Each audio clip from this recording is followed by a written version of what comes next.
আসসালামু আলাইকুম ইন্নাল হামদুলিল্লাহ আসসালাতু আসসালামু আলা রাসূলিল্লাহ আম্মা বাদ। আজকে যে বিষয়টি নিয়ে আলোচনা করব সেই বিষয়টি হচ্ছে পশ্চাৎদ্বার দিয়ে স্ত্রী গমন করা যায় কিনা। এই বিষয়টি পবিত্র কোরআন এবং সহিহ হাদিসের আলোকে আলোচনা করার চেষ্টা করব ইনশাআল্লাহ আজিজ। দুর্বল ইমানের কিছু লোক আছে যারা তাদের স্ত্রীদের পশ্চাৎদ্বার দিয়ে মেলামেশা করতে পছন্দ করে বা ভালোবাসে। এটি একটি হারাম এবং কবিরা গুনাহ। এটা তারা জানে না। এটি নিঃসন্দেহে একটি কবিরা গুনাহ।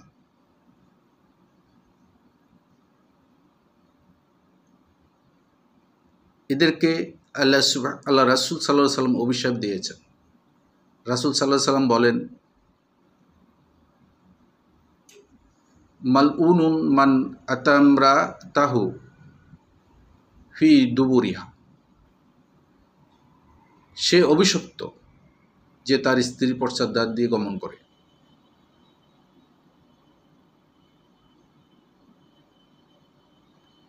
তবে কিছু পবিত্রা স্ত্রীরা আছেন তারা বা নেককার স্ত্রীরা আছেন, তারা তাদের স্বামীদেরকে এই বিষয়ে বাধা প্রদান করে, নিষেধ করে।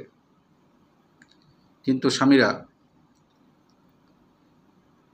এই স্ত্রীদেরকে এভাবে তাদের সাথে সঙ্গম করতে না দিলে তারা তাদেরকে তালাক দিবে এই ধরনের হুঁশিয়ারি দিয়ে দেয়, ধমক দিয়ে দেয়।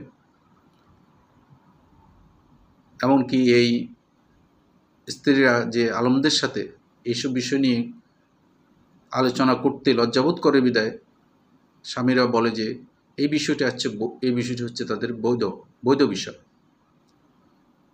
তারা কোরআন কারিমে একটি আয়াতকে রেফারেন্স হিসেবে ব্যবহার করে। সেই আয়াতটি হচ্ছে সূরা বাকারার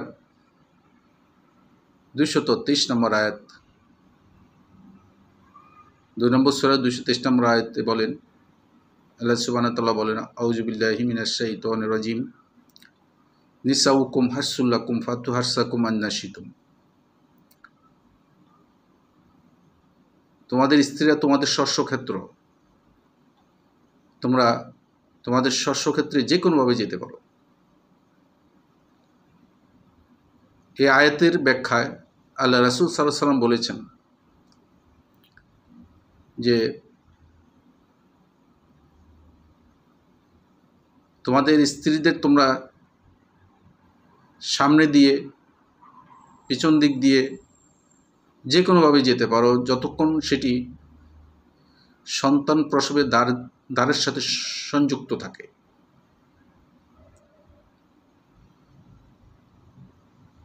তাহলে সন্তান প্রসব তো পশ্চাৎদ্বার দিয়ে হয় না। সন্তান প্রসবের যে ধার, ওই ধারের সাথেই সঙ্গম করতে হবে। যে দিক দিয়ে করুক না কেন ওই ধারের সাথেই সঙ্গম করতে হবে। আল্লাহ রাসূল সাল্লাল্লাহু আলাইহি ওয়াসাল্লাম বলেন যে সঙ্গমের বিভিন্ন ক্ষেত্রের কথা এখানে বলা হয়নি।